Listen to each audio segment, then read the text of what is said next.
everybody, and welcome again to Nerd of the Third Power, your one-stop shop for all things nerdy and awesome. I'm your host and master of ceremonies, Dr. Gonzo. With me, as always, in this epic quest of awesomeness is our resident anime gods, the Cat. Cat, how you doing this week? I'm doing good. I haven't slept in like a week. I got a cat, you guys. I got a tiny little 8-pound cat that wandered into my apartment one night, and he doesn't let me sleep at all, but he's very cute, so it makes up for it, you know? And she's not kidding. He literally just walked into her door. Yeah, he literally ran into my apartment door, and we were like, okay. You didn't get a cat. The cat picked you. That's true. That's true. He's very cute. He was a little cat that was, the owner lived in my apartment complex, and she let the cat run around outside quite a lot. And he was trying to break into everyone's apartments, and we were the only one who were like, no, feel free to stay. So I talked to the owner, and now I have a cat. He's very cute, but very expensive, and doesn't let me sleep at all. Okay, alrighty, alright, and he Mike. has an Instagram. No, Mike. He has an Instagram you can follow now. Oh, I did today. It's Pippin the Lad. Because he's such a little lad. Pippin the Lad. He's got like 50 or 60 something followers in the span of a week. Mostly other cat Instagrams, but I do post pictures daily of his cute little smushy face. No. Anyway, please, how you doing, Mike? I am doing well. I am still in the midst of the Xbox Series X and PS5 console launch. My God, I want this to be over and done with. It's been an exhausting week, not because I'm being sung to by the cat. It's trying to review everything I possibly can and give a reasonable, logical, thought-out opinion. Lately, I've been breaking Assassin's Creed Valhalla. I'm doing endgame raids, and I just started the first mission. I figured out how to cheese it, so that's been a lot of fun. I'm killing people that are hundreds of levels above me. I am level 50. So that's fun. Other than that, I've been playing the new Spider-Man Miles Morales game on PS5, which is really cool. And I've also been reading Cyberpunk Red, based upon the tabletop role-playing game and the upcoming Cyberpunk 2077, if it ever comes out. So it's been good. Okay. Well, for me, this is actually the first week that I've actually had been able to actually take some downtime and actually relax, because without going too much into it, because rule 1, no religion, no politics, I volunteered to transport and count election ballots this year. Oh, wow. So yeah, that was a shit show. Never doing that again. So I'm just curious. So does that mean you had to transport them from one ballot place to another? Is that what you had to do?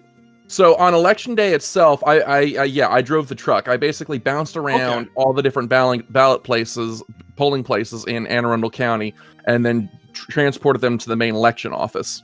And then the days following, I actually helped count the ballots. Oh, okay. So yeah. Well, that's good that you did your civic duty, and that's a very good thing to be a part of, because democracy is a very important thing. And my wife did something very similar for our federal election a couple of years ago. So I congratulate you, sir. Thank you for being a part of the process. Yeah, but I'm never doing it again, because that was just no. No.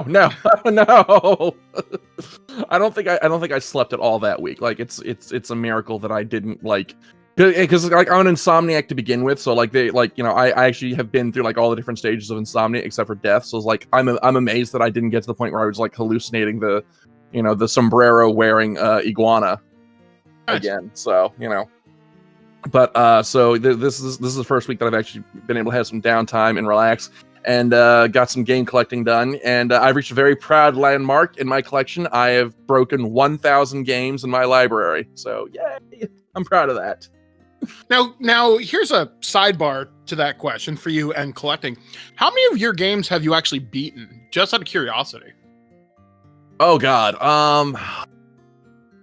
I'd have to actually go through my library and pick out the ones that I've actually beaten. But if I had to, just off the top of my head, if I had to make a guess, I've beaten probably maybe about 100 of them. So you've got a fair way to go, but still, that is cool though. Maybe like 1 out of 10, 1 out of every 10 or so, if that.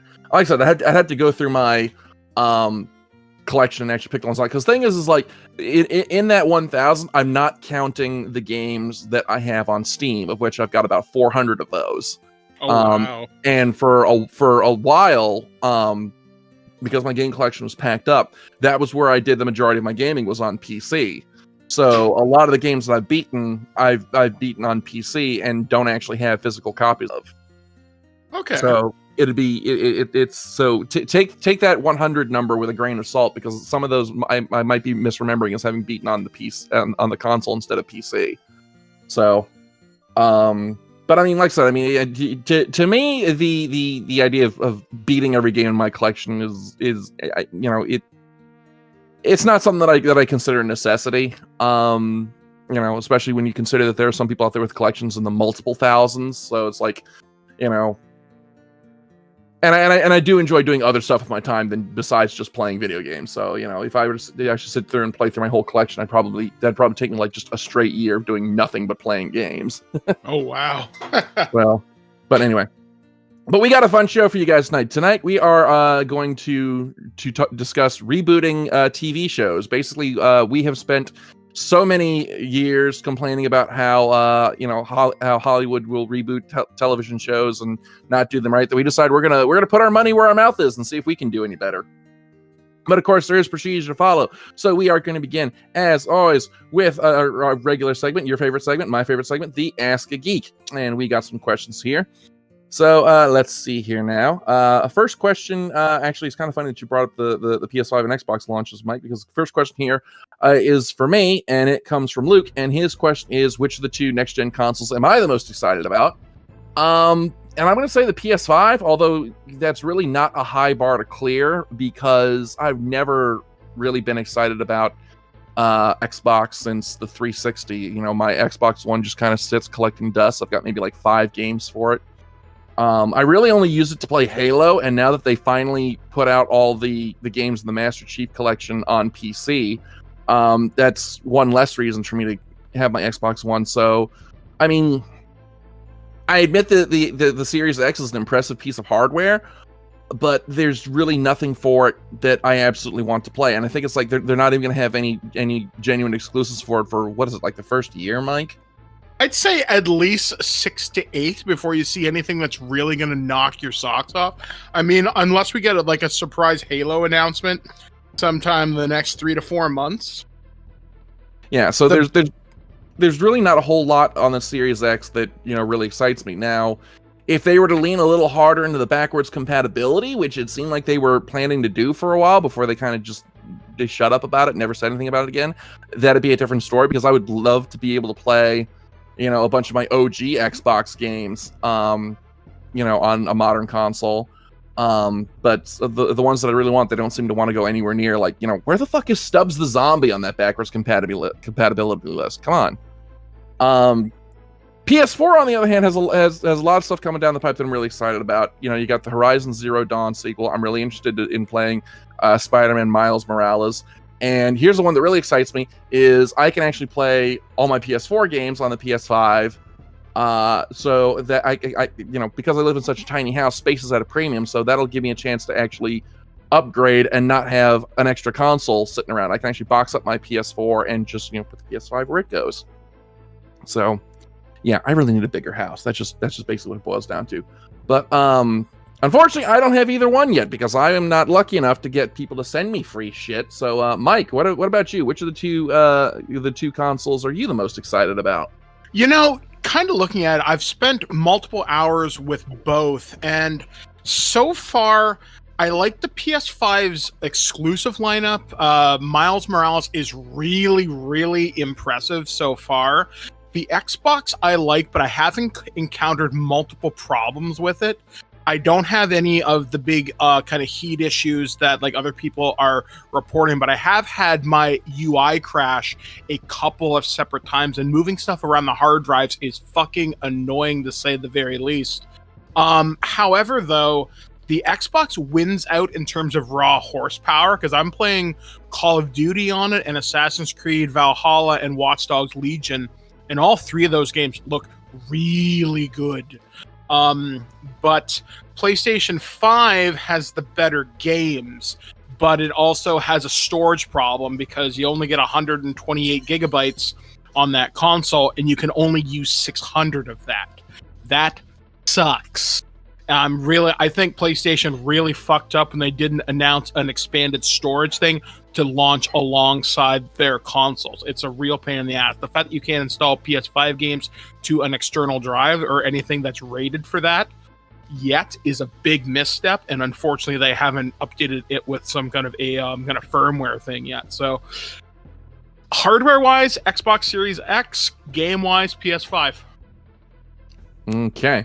All right, and let's see here now. Next question. Okay, here's one for you, Kat, and this one comes from Paula, and she asks, if you could have any pet from an anime, what would it be? Oh my god, a pet?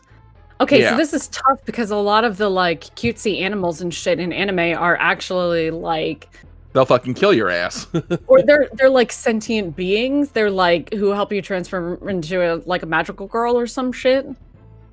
Because my very first thought was like, I want Mokona from the Clamp universe, like Magic Knight Rayearth, and then like at the end of the manga, you find out Mokona is God, and you're like, well, okay then. Gosh, I mean, yeah, probably Mokona, but Mokona's like a creature feature. Like a pet. I'm trying to think of just a normal fucking pet. Maybe the cat from my roommate is a cat because that seems like a pretty cool cat. Now my roommate is a cat because I do have a kitty cat that is my roommate, and the hefty fucking apartment deposit was oof. But yeah, like basically, if there's an animal that can help me transform into a magical girl, or turns into a bigger, cooler animal, like actually probably the ideal one is almost like Karaberos from Cardcaptor Sakura. Looks like a cute little stuffed animal, turns into a big fucking tiger kind of creature, lion thing. That's pretty cool.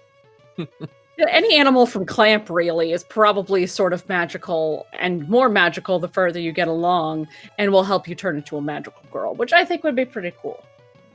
See, for me, I'd have picked Ryo-Oki from Tenchi Muyo, but then I realized if that thing falls over sideways wrong, it turns into a spaceship, and now suddenly you need a new house. That's true. Although that could be really useful. Probably more useful than somebody who hopes to turn into a magical girl, but yeah, that could be pretty good. Wow, my answer is so boring. I want the dog from Cowboy Bebop.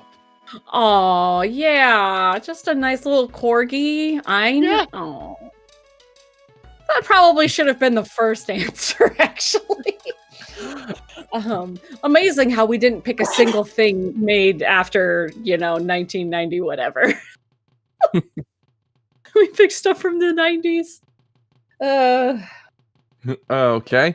So let's see. Next question here comes from Mary, and her question, this one's to you, Cap, but I'm going to open up to Mike as well, since he's done a lot of PR and met a bunch of people. And that's, if you could have lunch with any voice actor, who would it be? So, all right, Kat, I'm interested to hear this, because this basically translates to who haven't you had lunch with? Right, okay. So if I had to pick anybody, and especially somebody I haven't met yet, there's part of me that's like, I'm going to pick an American cartoon actor, but I have not yet met Chris Sabat, which is tragic. It is honestly a tragedy that I have not been able to work with him at a con or book him at a con. The reason that I want to sit down with Chris Sabat one day, not only because he's like every character in the whole of Dragon Ball, is because he is very well known to be a prankster. Yes, he is. And he's made fun of me. There's a lot of like, don't leave your phone open around him, don't leave your computer open around him. What he does is called sabotage. And I think it would be really fun to sit down and talk with him, have lunch, and then listen to him tell stories about all of the random just bits of trickery he's done to other people. I bet he has a lot of really good stories. Okay. Mike, what about you? Thinking back on it, actually, to kind of piggyback off of Kat there, I was talking with Sean Schemmel once years back, and I remember Chris Sabat stealing the phone and yelling at me as Vegeta. That was really weird. But if I had to pick anybody, I kind of want to pick Keith David, the voice of Goliath from Gargoyles, but I want to talk to him not so much about Gargoyles, because I really haven't seen much of that show. I want to talk to him more about his role in Mass Effect, and maybe talk to him about his role in They Live. I love the sound of his voice. Like, he is the voice of, like, authority to me. He's also the voice of fucking Spawn. I don't know. I just think it would be very interesting to hear his perspective on life and everything, and I think he'd be pretty cool. Other than that, if I had to pick a less serious conversation, I think Mark Hamill might be a bit of a good time, and I would totally stay away from Star Wars, and I would stay away from anything Joker, just because he's probably heard those questions 1,000 times, but just to hear his perspective on life, because on Twitter, he's an interesting fellow to follow. Okay. And our last question here, this one comes from Brooke, and she's got 2 questions for me. The first one is, are there any games in my collection that I had to have but don't enjoy playing? Oh God, yeah, there's a bunch of them. Off the top of my head, I'd say the one that takes the crown is E.T. for the Atari 2600. Had to have that game in my collection. Absolutely do not enjoy playing it. It is just, it is every bit the piece of trash that the legends say it is. Let's see, another one that was really bad that I had to have in my collection. It's the Atari 2600 Pac-Man, also garbage. Let's see, I'd dig through, but like I know there's a bunch of games that I purchased for my collections. Like, oh, I've got to have this because it's terrible. I'd say I take it back. I'd say probably the one that's in my collection that I enjoy playing the least, because I don't technically consider it a game, because all you do is just sit there and watch it, and that's Pokemon Channel for the Nintendo GameCube, because it's just you sitting there flipping through channels on a virtual television while a Pikachu makes cute noises at you. That's literally all it is. And a friend of mine got it for me. There's a funny story about the journey behind this game. So a friend of mine got it for me as a birthday gift one year, as a gag gift, because at the time we were really big into collecting bad video games for some weird reason. So he got it for me as a birthday gift, and then a couple years later, he was looking to get a gift for his nephew, who was like 4 at the time, and he wanted to get his nephew a GameCube with a Pokemon game. So I was like, okay, well, kid's 4 years old, he'll probably get you'll probably enjoy Pokemon Channel, so I'll sell you my copy of Pokemon Channel. So I sold that to him, and then his nephew wound up, of course, growing up and outgrowing it, and the game found its way back in my buddy's possession, and he was like, he gave it to me as a birthday gift again the next year. So it's the game that will not leave. I can't get rid of it no matter how hard I try, which I don't try very hard. So, take that as you will. So, yeah. And the second question is, if I wasn't collecting video games, what would I collect? Would I even be into collecting anything as a hobby? And that's a question. I'd say, I think if I wasn't collecting video games, I would be into comic books, because I worked for a comic book store back in 2005, way back when. I worked for Twilight Zone Comics in Glen Burnie, and I absolutely loved it. I love the people I met there, but I also just, I fell in love with some of the worlds in comic books, and, just with the medium, and I absolutely loved my time there. So I think if I wasn't into collecting video games, I think I'd be into comic books. So, yeah. So, but that's all the asking questions that we have for this week. Thank you as always for sending them in. As always, you can send them to us through the email at drgonzo@nerdofthethirdpower.com. We love getting your questions, love reading them on the air. So go ahead and get your questions in, and you just might get yours read on the show. And so with that, we're going to jump right into the meat of this discussion. And we have done several shows. I think the final count is like 7 or so, about how Hollywood has run out of ideas, and they keep on, rehashing stuff and rebooting stuff. And we've talked about how, we get kind of frustrated with that because they never seem to reboot it, do what we'd like to see them do with it.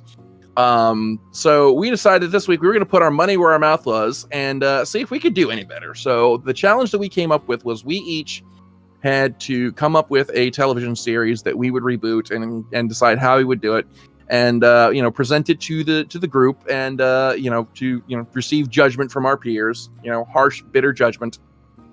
So I guess I'll go ahead and get started with this one. And this was a really tough one for me because and I don't think it's just me. I think this is a very common thing. Yeah, I think one of the reason why we wind up loving the things we do is because the pieces wind up all coming together in a very specific way, and it's very hard to reboot something that I love without having to dismantle everything that I wound up loving about it in the first place.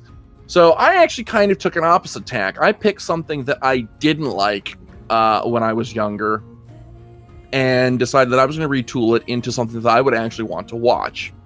So I chose the this is going to show my age. I chose the Ruby Spears Mega Man cartoon, which I found to be very cheesy, very silly, and not really something that I'd want to sit down and watch. So I decided to retool into something I actually would sit down and watch, and would be appointment television viewing. So the way that I would reboot this, the first thing I do is I would move it from the classic Mega Man era into the Mega Man X era. So for those of you who are familiar with the story who aren't familiar with the Mega Man mythos, the Mega Man X series takes place 100 years after the classic series, and it's about basically this android, Mega Man X, who's discovered in a capsule in a buried laboratory, and he is the first robot to have true sentience and decision-making capabilities. He's not just a really well-programmed AI. He's an actual android. And his plans are reverse engineered, and a whole new race of androids is created that lives and works beside humanity. And eventually, one of these Reploids decides that he's sick and tired of living alongside humans, and is gonna do a genocide, and starts a basically civil war between humans and androids. And Mega Man X winds up joining this force called the Maverick Hunters, who their job is to hunt down and apprehend or destroy androids who have basically gone on murder rampages. And I decided that I was going to base the first season. It would start with a 90-minute pilot movie followed by a 26-episode series season, and it would cover the story of the first game. And I decided that the pilot movie would basically cover X's discovery and the birth of the Reploid race, and then each set of episodes following would deal with one of the Maverick robot masters in a sequence. So say maybe like 4 to a boss. So there's 8 bosses. So let's say 3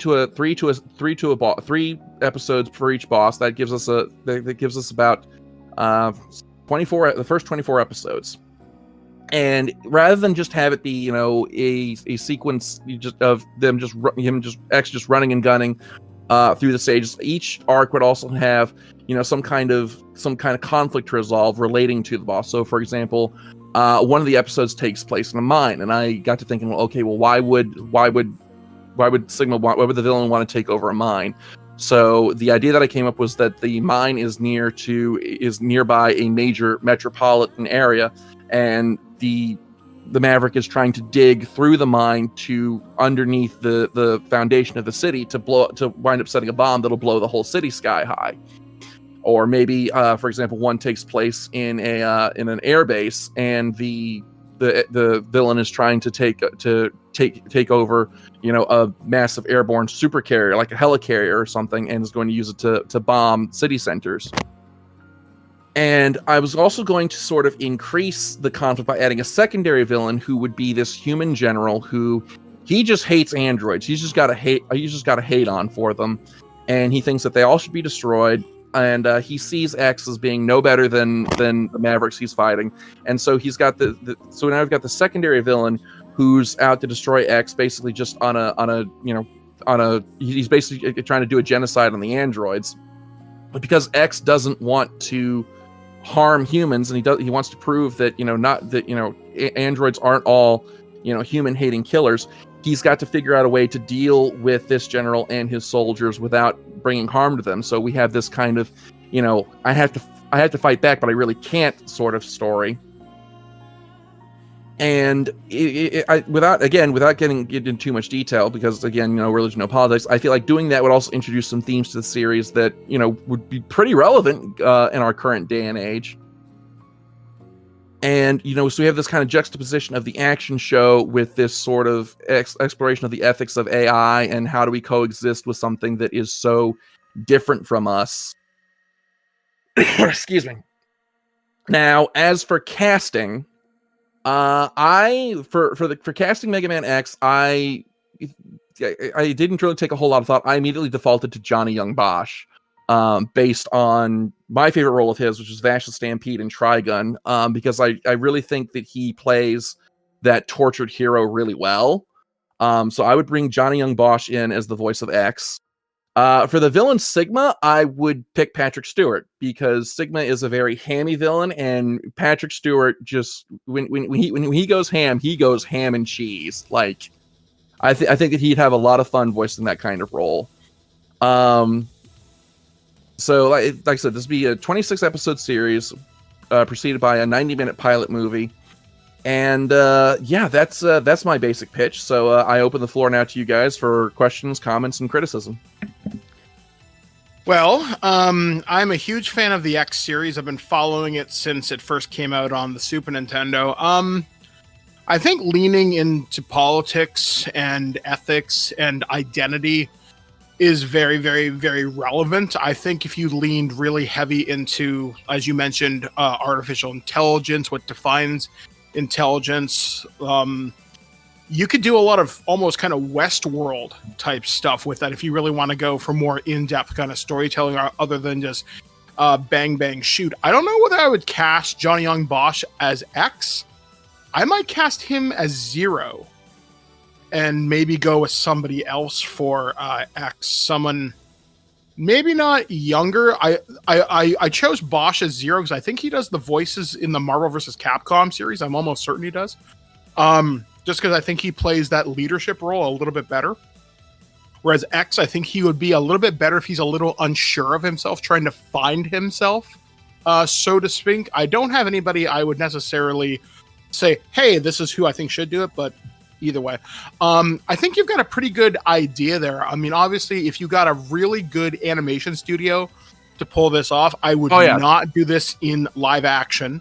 Oh yeah, that's something I forgot to mention. This would be an animated series, and I'd get Studio Madhouse to do the animation. Okay. Sorry, forgot to mention that. I would obviously get people involved from the series to do new arrangements of the classic music.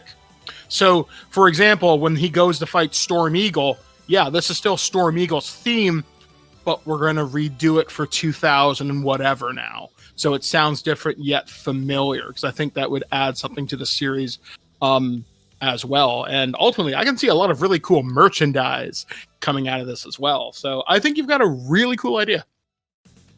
Okay. Kat?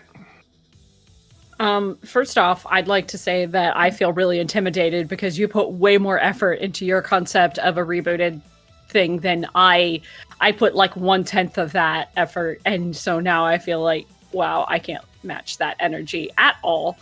But I have no scope of Mega Man. Like, so my idea for, at least in terms of voice acting, is find the person who did it last. Find you know. I'm not doing that because the last person who voiced Mega Man X voiced him like a 6-year-old kid. And well, I hated that. It's like a lot of like characters might have an actor who reprises the role in like a TV show and a video game, et cetera, et cetera. So find somebody who's done it before, or cast somebody new. I wouldn't pick Patrick Stewart in there because nobody would be able to afford to get him. Well, I mean, we're assuming budget is no object. If budget is no object, then sure, get Sir Patrick Stewart. But I have no concept. That sounds really complicated, everything that you just said. But I really like all of these the themes that you were talking about, that Mike also mentioned, that like these themes are inescapable, even in recent animated shows. Political themes are pretty much unavoidable if you want to catch the attention of anybody over the age of 8. And I assume with Mega Man you would want to do that. Yeah. So I like the idea of having a Mega Man show that gets into some interesting angles and interesting topics. Especially ones like, okay, we've been sitting in a dystopian nightmare for a long time. We're thinking about shit like this. Like, we're there. You just be looking at it from the nostalgic lens of this particular franchise with the complete hellscape that we currently live in. I think would be really fun. Okay. All right, so yeah, that's my pitch, and Kat, I'm gonna go ahead and you go next, because if I let you go after Mike, then you're probably gonna be just doubly intimidated. So let's just rip the Band-Aid off on yours, I guess. Thank you. I wish I had gone first. It's okay. So the show that I would like to see a reboot of is the movie that I'd like to see a reboot of. I want to see a reboot of the Highlander TV show. Yes. I don't know why this came to me as I was thinking about it, but it's one of those shows where like most people are basically familiar enough with the franchise that you don't have to like have a big explanation of what it is to sell people on it. If you know the movie or the TV show, most people already know the movie. I don't know how many people actually watch the TV show, but it went on for a while. And I think it would be just a nice, simple story, like it doesn't need to be like Game of Thrones or anything like that. The image I have for it is basically the show Forever, which I feel like I was the only person who watched. But so was like that a vampire show? No. It was a show about an immortal. Okay. That show was a bit Highlander, a bit procedural cop show. It was about a guy who was immortal, but he didn't know why. But anyway, so I just like the idea of Duncan MacLeod, and he can be played by some famous English or Scottish or Irish actor. I looked at lists of actors, and the only person who I could see doing it out of everybody I looked at was Henry Cavill, who is obviously not Scottish, but you've got to have somebody who can do sword fighty stuff. And I just kept looking at lists and just went, no, just put Henry Cavill in it. But if you guys could think of somebody better, I'm cool with that. Billy Boyd, because I think it'd be just funny to see this kind of, fresh fit. It's kind of because he's almost like kind of a kid almost, but like I think it'd be funny to see him playing. It'd be neat to see him playing the Highlander, because like he from watching him in Return of the King, he does that tortured thing very well, where it's like, he has, when you look at his face and he's in despair, you see it in his face. He does a lot of really great facial acting. So I don't know, maybe that's just my pick, and I think he actually is Irish. I think I have to look that up. Anyway, continue. Yeah. So anyway, just having somebody who can do the correct accent is just the first one. Like, we can't just like throw an American in here. It's got to be somebody who can do a good accent, and who could possibly switch between accents. So somebody who can do all of these period pieces, probably somebody who's a bit of a beefcake, because they're going to have to do all of the sword fighty stuff in different time periods and stuff like that. But I think it would be really fun to have somebody like Henry Cavill, not necessarily that, but somebody like him, if not him, doing, and have all of these beautiful scenes out in out in like the Scottish Highlands and stuff like that. Get lots of period settings and costumes and all of that stuff that we all desperately, desperately love. So this show would probably have to be on, I want to say like Amazon. I don't want to put this to HBO, because they're just going to try and like just make it a sex romp like fucking Game of Thrones. And it doesn't need to be that brutal. Maybe Netflix could make it. That would probably be okay. So Now, just a question about the setting here. Because the Highlander is immortal, would this be limited to just the Scottish Highlands, or would you have him kind of move through different settings and time periods as he kind of ages out of the rest of the society around him? Yeah, as I was about to get to. So it would be very much the same way where he'd be some immortal from the Scottish Highlands in whatever time period that shit is. From the Clan MacLeod, and you don't have to like reference the movie or anything like the TV show did. And yeah, it would be a guy who we get to see in different time periods in different locations, and then we'll have like a past time and like a present day. In the present day, it just can't fucking be New York City. Like literally anywhere but New York City. Everyone has already done New York City. I'm thinking like San Francisco, where they film every other series. Something like that. Something that bring just them back to Vancouver, man. Come on. But like, okay, so it's got to be like an interesting town where interesting things can happen, and I feel like San Francisco would be a good spot for that. So keep it the same thing where he runs a antique store, and just like his day-to-day adventures with because the thing with Duncan was that he had gotten out of the game and he was just getting pulled into the game. So I like the idea of having a limited run first series, like a first season 1 of, you see his life then, you see parallels to his life now, and you see the game start to unfold around him and him trying to stay out of it because he doesn't want to go to war and kill people and doesn't want to die or get his life ruined by people chopping off his head kind of stuff. And like by the end of season 1, maybe somebody he cares about dies. There has to be a bad immortal. That's the thing. There has to be a bad immortal, and they have to kill somebody that he cares about or somebody that he knows, so that prompts him to rejoin the game. And then maybe 3 seasons or so. But I don't know that I would want to go through literally every immortal participates in the game and dies and somebody wins, because that's how you run into issues where if it gets extended, you're out of plot. So here's a question for you, Kat. Since I used to watch the Highlander show a lot, would you reintroduce the idea of the Watchers? Would you bring in a character like Amanda, aka the Raven, and would you have the quirky sidekick character like Richie Ryan again? I'm okay with a kind of sidekick character. I don't want it to be like an annoying character. Just want it. If we're gonna have another character in it, maybe it can be like Foggy from Daredevil. Okay. But not somebody who has to get rescued all the time. I want, characters with agency, for the love of God. Excuse me. A person I'd like to suggest for your series. He's been Constantine in Legends of Tomorrow and in his own series. Also played Edward Kenway in Assassin's Creed 4 Black Flag, Matt Ryan. What do you think about that?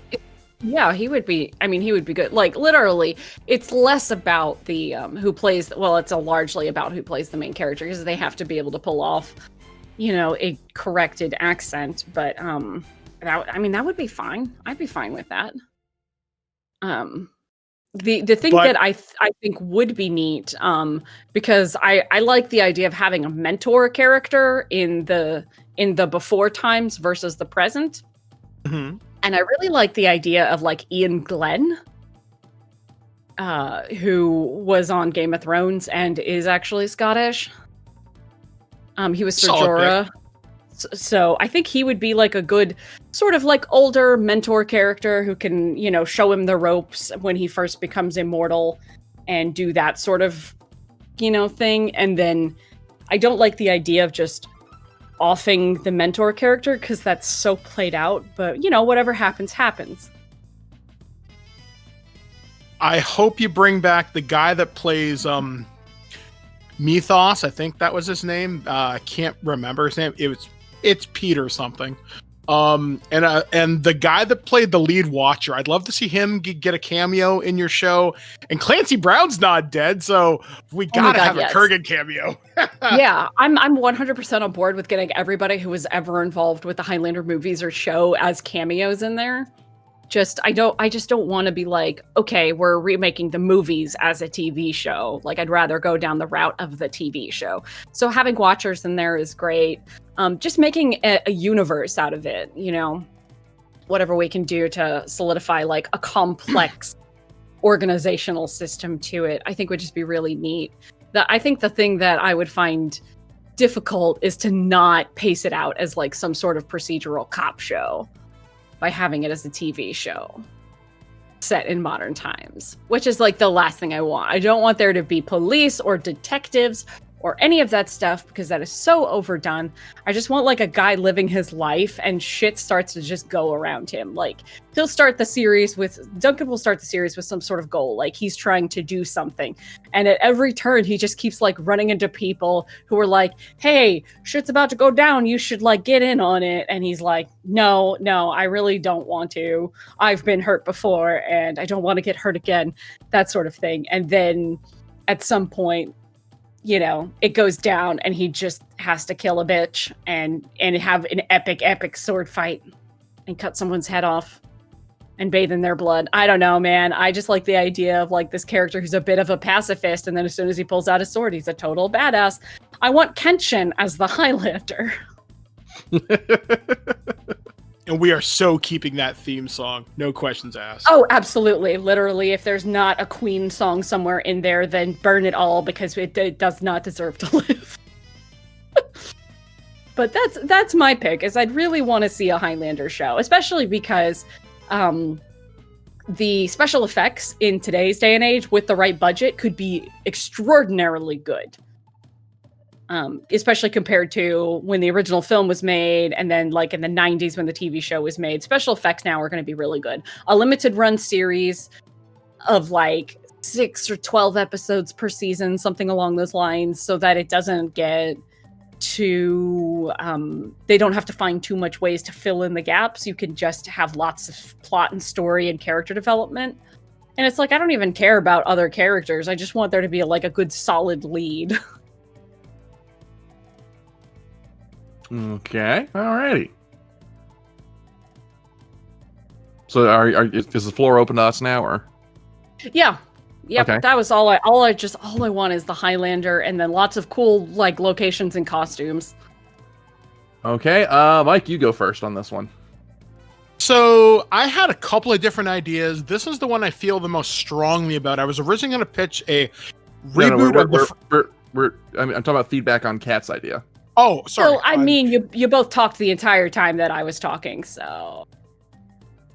Overall, I think it's a very, very solid idea. Like, I'm actually surprised we're not seeing more in the resurgence of the 90s action adventure syndicated series, because I think that would go over really, really, really, really, really well. I think the Highlander name still carries a certain cult following to it. They've been trying to get that movie off the ground for years. If you're not going to do a movie, do 13 episodes. It's going to cost you a lot less than getting Ryan fucking Reynolds. So I say go for it. This could be really, really good. You can license the song for, I'm sure, next to nothing now. And as long as you don't set it in, like, I don't know, Sheboygan or something like that, you would have something fun. You could do a lot of fun with period costumes, period stories. You could get Adrian Paul to come back, I'm sure. I mean, even if you don't follow the original kind of Duncan and Connor characters, though, it would be neat to see them referenced, sort of thing. And just revisit the Highlander universe in the year 2020. I think it could be fun. I would love to see this come back as like, hey guys, here's something coming out on Netflix every week for the next 20 weeks or something like that. Or if you want to make this must-see programming, all CBS All Access has right now is Star Trek, and I think they could use an adventure show, and Highlander, not a bad pick. Yeah. The only reason I was thinking about like putting it on a streaming service is so that it doesn't have to have as much censorship You don't have to stray away from certain topics because you're putting it on CBS or something like that. You can bring up topics or themes or show whatever you want without having to worry about the censor. And also, I feel like if Amazon hasn't blown all of its cash on whatever they're doing for Lord of the Rings, they would probably like to get a little bit of something out there to compete with The Witcher, which would be like the next closest thing. Okay. Well, as for me, literally the only thing I know about the Highlander is Sean Connery and There Can Be Only One. So I have no real basis of comparison for the Highlander franchise, but your pitch definitely sounds interesting, and I like the setup that you have here, and it's definitely something that I'd be very interested in seeing. I like kind of the idea of this immortal being kind of pursued through the ages. To try and get into the what you call it, the game. Mm-hmm. Okay, I'm sure that's significant, but I have no idea what the significance is. Trying to get out of it and keep being pulled back into it. So there's that kind of the reluctant hero vibe to it that I really dig. So yeah, this is something that I would definitely be interested in seeing. And yeah, if this was on a streaming service, it'd definitely be something that I'd sit down and give a watch through. So this idea is really interesting, and I really like it. I don't have any real in-depth feedback on it because, again, like I said, I'm not familiar with Highlander franchise at all. But you've definitely piqued my curiosity. It's honestly amazing nobody's done it yet. Like, honestly, I can't believe nobody's as soon as Lord of the Rings hit, somebody should have been like, we need to compete with that with Highlander. And it's really weird because if you think back to the 90s, Highlander was everywhere for a while there. There was there was a live action TV show, and then I also remember there was an animated series. Was there? Yeah, I don't remember it being very good, but I know that it was there. Man, it kind of went a little sci-fi, it was set in the far future, and there was robots and tanks and shit. So like I said, I don't know anything about the Highlander series, so I don't know where it fits in the canon, if it does at all. But no, the Highlander was really big back then. It was almost everywhere, and it's kind of interesting to see how it's virtually disappeared since then. Yeah, there was talks about a film reboot with Ryan Reynolds a few years ago, but nobody's done it. And I don't know why, because it's a viable cult franchise. People will watch this stuff. And it's cheaper than whatever it is they're doing for Dune. So I think there's very little in this world that isn't cheaper than what you have to do for Dune, because Dune is one of those things, you go big or you go home. Oh, poor Dune. Maybe we'll get to see it soon enough. All right. But anyway, Mike, what's your pitch? Okay, so this is something I've got a lot of thoughts about, and I've been dreaming about it for years, and they kind of did it back in 2007, 2008, ran for 2 seasons. And that is Terminator, the Sarah Connor Chronicles. This was a television show that focused on what happened to Sarah Connor and John Connor post-Terminator 2. It wipes out the continuity of Terminator 3 and although Salvation hadn't happened yet, but it basically kind of took the idea that Sarah Connor was training John, and it involved a new Terminator getting sent back in time named Cameron to protect them, because Skynet had sent back a bunch of T-800s before its defeat at the end of T2. Basically, the Connors were always on the run. I would change the idea, keep the universe, but maybe take the time travel element out of it. Because one of the things we always see in the Terminator movies, but never for longer than a few minutes, is the future war. The closest we got was Terminator Salvation, and even then we didn't see a whole hell of a lot of the large-scale battles. So what I would do is do Terminator, and I would call it Future War, and I would set it in the couple years or the year of when Kyle Reese goes back in time to 1984 to save Sarah Connor. He talks how he's a part of TechCom, how he's friends with John Connor, how he's loved Sarah Connor all his life, and how he's been trained for this his entire life. And I would love to see that future war conflict lead up to when they invade the Cheyenne Mountain Complex and smash Skynet's Yeah. Basically, they smash the defense grid. They get the time displacement gear, and then the story plays out as it should. I would really like to see that. And you could even put stuff in the quote unquote modern retro day if you wanted to show flashbacks of John interacting with a young Sarah Connor. So you could have him remembering, hey, we went out to go shoot the M16s in the backyard or something like that, or her telling him about Judgment Day and how that really fucked him up. And you could even show flashbacks to how he survived Judgment Day and things like that. Like, there's a lot of that story we just don't know. I mean, we know that Judgment Day is August 29th, 1997. But like I said, it's the future war, because that leads in, I think it's 2029 is when the first Terminator gets sent back. And I don't know, I just think it'd be cool if you took a Walking Dead style, you follow Kyle Reese and a group of TechCom soldiers as they get closer to the Skynet defense grid. And this would probably be a limited series. I wouldn't have it run more than 8 to 10 episodes, because the budget for this is going to be nuts. It's going to suck. But I think you could do a lot of really good work with it. And I know exactly who I'd cast as Kyle Reese. Or sorry, not Kyle Reese, John Connor. I'd bring back Michael Biehn. He plays Kyle Reese in the original Terminator. He's old enough that I think he could play an older John Connor if the timeline works out with that kind of age.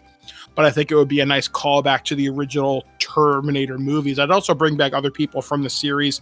If I could find a way to bring back Summer Glau, because I thought she was a really good Terminator. She played Cameron in the original series. I'd love to bring her back in some capacity. I think she's just got a wonderful physicality to her. Arnie's body double from all the other movies, it'd be great to bring them back. At least, and maybe introduce the idea of the T-800 becoming the big bad as season 1 kind of rolls on. I know they kind of did this at the end of Salvation. You saw the T-800 for the first time come off the assembly line, and it looks like Arnie, but that's the first one, as before that they were fighting T-600s and T-700s, which were big and bulky and had the rubber skin, so they were spotted really easy. But I think it'd be cool to see these huge conflicts with endos, with HKs, which are those huge kind of flying machines. There are those big hunter-killer tanks. I think if you took the approach of Walking Dead mixed with Band of Brothers with a tiny bit of family drama, I think you could have an amazingly cool show. But you are going to need a budget for this. And I would have the guy who scored the original 2 Terminator movies come back, Brad Fiedel. I would have him come back to compose the score, and not over the course of like a weekend, because that's how he did the first Terminator movie, if I remember right. And yeah, I would just do everything I could to make this as authentic to the Terminator universe that I could. Obviously, referencing events in Terminator 1 and 2 because they have already happened. And try and make Skynet a legitimate threat, not making it Helen Bonham fucking Carter like they did in Terminator Salvation. I would make Skynet an entity. Like, it wouldn't have a face, and it's not going to be like Deus Ex Machina from The Matrix Revolutions. I want Skynet to be this omnipresent threat where it's deciding to wipe out humanity because we are a threat to its existence. I want Skynet to not almost be humanized because it's a genocidal monster, but I want you to see its logic in its thinking, because we were already on our way to destroying ourselves, and it decided it wanted to protect itself from us. So I don't know, maybe there's some ideas that we could borrow from Gonzo's idea of artificial intelligence and AI and recognizing what is sentience, what is humanity, and maybe there even could be rogue elements within Skynet where there's a line in Terminator 2 where John is taking the read-only mode off of Arnie's T-800, and he says to him, "Wow, they set you guys to this. They don't want you thinking too much, do they?" And the Terminator replies, "No, Skynet doesn't want us thinking for ourselves." So what if Kyle Reese is able to turn a couple of these endo machines, and this is how they figure out how to hack them, if not only as shock troops, but maybe there's a story there to be told to introduce a new element rather than just guy goes back in time, saves the future sort of thing. So that's sort of my idea off the top of my head. But I've been thinking about this for years because I want to see the future war, and not just for 5 minutes. I think Terminator Genesis made it look the coolest. Even though we only saw that for, like I said, less than 5. And T3, we see a field of T800s, and it looked really cool, and I want to see more of that. So, the floor! All right. Well, right off the bat, I like your idea because it removes Terminator Dark Fate from the canon, and anything that removes that horrible piece of garbage from my mind is automatically a good thing. But I also like that you're actually doing something that hasn't really been done before with the Terminators. That's you're actually showing the future war, which, like you said, that only really got done with Salvation. We didn't see a whole heck of a lot of it. So it would be really interesting to see more of that and actually see that really explored in depth. I like your meshing together kind of the styles of Band of Brothers with The Walking Dead. And I like your idea of removing the time travel element, except maybe in terms of flashbacks, because especially if you set it early enough in the war, when there are still people who lived in pre-Judgment Day, who could kind of tell stories of, like, their perspectives on how we got to this point. I think that'd be really interesting. I'm a little confused by your choice of Michael Biehn to play the older John Connor. Particularly when Edward Furlong is just right there. Like, we could bring him back and have him play John Connor. I would actually, if you were going to bring in Bane as a Reese character, I would have him come back and be Kyle Reese's father. And bad maybe pick either. Huh? I said that's not a bad pick either. I like that. Yeah. So, and then you mentioned, like, a bit of like family drama, like, maybe the drama is like, with the Reese family, like maybe, Kyle Reese is actually Kyle Reese Jr. and Reese Sr. is like, a drunk or something, from, that's how he copes from experiencing Judgment Day, is he just became an alcoholic, and maybe that kind of inserts some of the family drama in there, as, kind of Reese Jr. vows that he's not going to be that guy. I like your take on them trying to hack the Terminators, because that was one of the things that really kind of always struck me as weird in Salvation, was like nobody ever thought to try and hack or take control of the Terminators, especially considering spoilers for Terminator Salvation, they have one right there in their base, and anyone thinks maybe we can hack this and hack this guy and use him for our ends. So that's an interesting take. Like I said, the idea of seeing something that has only been alluded to really fascinates me. And maybe a show where we actually get to see Connor grow into the military leader that we keep telling him that we keep being told that he's going to be. So I really like your idea, and I'd be interested to see it done. And of course, like I said, you've got to have Arnie in there at some point. So I think it'd be really neat if, like, the absolute last shot of the show was, Arnie's Terminator being sent back in time, and then just kind of a the end question mark at the end of the series. But that's just kind of a personal, little treat to see for me. Anyway, that's all my feedback. Kat, what have you got? So are we, for my clarification, are we looking at this as like a war story? Kind of, because one of the things, like we've mentioned, is we always hear about the future war and we only see it for a few seconds, but we don't know what the soldiers' perspective is on this. Like, you're fighting against a genocidal, homicidal force that wants you dead. There's a line they even talk about in one of the video games, Terminator Resistance, that came out like a year or two ago, and they talk about the termination line. Anything beyond that is dead. And I like the idea of telling a war story against an enemy that does not feel pain, fear, or remorse. how do you as a person deal with that, knowing you can't demoralize them? They will keep coming. Yeah, I was trying to get a feel for what the tone would be if this is going to be like, yes, there's a war going on, but what we're going to feature is like a lot of espionage and the higher ups dealing with it. Are we boots on the ground, band of brothers sort of tone? Well, that's another thing too, because they also talk about, I can't remember where I read this. Maybe I'm misremembering it, but there are people who are traitors to the human resistance. Like Skynet says, we'll let you live, but you tell us where your friends are. So maybe there is an idea for espionage and spies and stuff like that. Mm-hmm. So that's another aspect I would totally be willing to explore with this, because not everybody wants to be, oh, let's go grab our 40-watt plasma rifles and go fight endos. Some people just want to live to get the next scrap of food, and they might be willing to sell out their friends to live another day. Yeah, see, I like this idea because we really don't have anything on TV right now like this. You know, it hasn't been popular for a little while.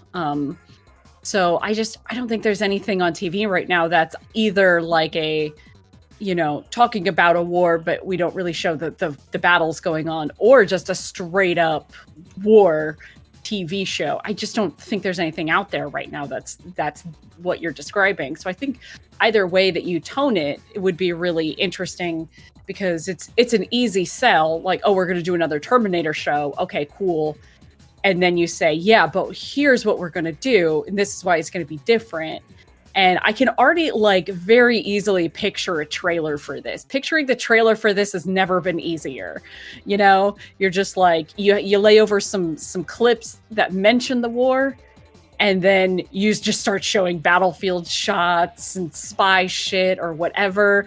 You get some good music going. Like, this would be a very easy sell for people. It's just to go like, hey, remember that thing that we've always talked about, we've never shown you? Here we go. Yeah, like honestly, if you said available exclusively on HBO Max, you would see a subscriber jump instantly. Yep. It would happen so quick. Yeah, and just lay all that footage under a voiceover of Michael Biehn from the first movie, talking about his experiences in the war, and you know, it won't stop. It doesn't feel pain. It doesn't feel pity, and it absolutely will not stop. Yeah. Ooh, yeah. Now I want somebody to mash this up for me. Alrighty. Kat, did you have any further feedback? Oh no, that was it. Okay. All right. So we've each given our pitches. So we're kind of running closely on the clock here. So this is the part of the episode where we dispense awards to each other for our pitches. So I'm gonna go first. So Kat, I'm going to award yours the most intriguing pitch, because the most intriguing to a new fan.